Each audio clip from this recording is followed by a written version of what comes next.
2 ঘন্টা পরেই মুক্তি দেওয়া হয়েছে রাহুল গান্ধী ও প্রিয়াঙ্কা গান্ধীকে। ভারতের শিক্ষামন্ত্রী পদত্যাগের দাবিতে শিক্ষার্থীদের সঙ্গে যুক্ত হয়েছিলেন তারা। এরপর সেই আন্দোলন থেকে তাদের আটক করে দিল্লি পুলিশ।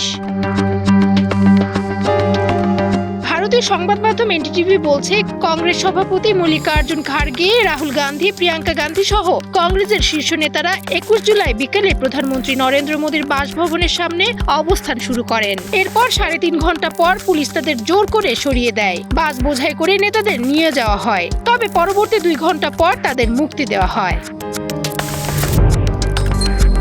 আটকের পর রাহুল গান্ধীকে ছত্রসাল স্টেডিয়ামে নিয়ে যাওয়া হয় আর প্রিয়াঙ্কা গান্ধীকে ভাদ্রা মন্দির মার্গ থানায় নিয়ে যাওয়া হয়। পরে সাবেক কংগ্রেস সভাপতি সোনিয়া গান্ধী থানায় প্রিয়াঙ্কা গান্ধী ভাদ্রার সঙ্গে দেখা করেন এবং রাত 9টার দিকে গান্ধী ভাই বোন দুজনকেই মুক্তি দেওয়া হয়। শিক্ষার্থীদের আন্দোলন প্রসঙ্গে রাহুল সহ বিরোধী নেতারা স্পিকার ওম বিড়লার সঙ্গে দেখা করেন, কিন্তু কোনো আশ্বাস না পাওয়ায় বিকেলে আচমকা প্রধানমন্ত্রী বাসভবনের সামনে তারা অবস্থান কর্মসূচিতে বসেন।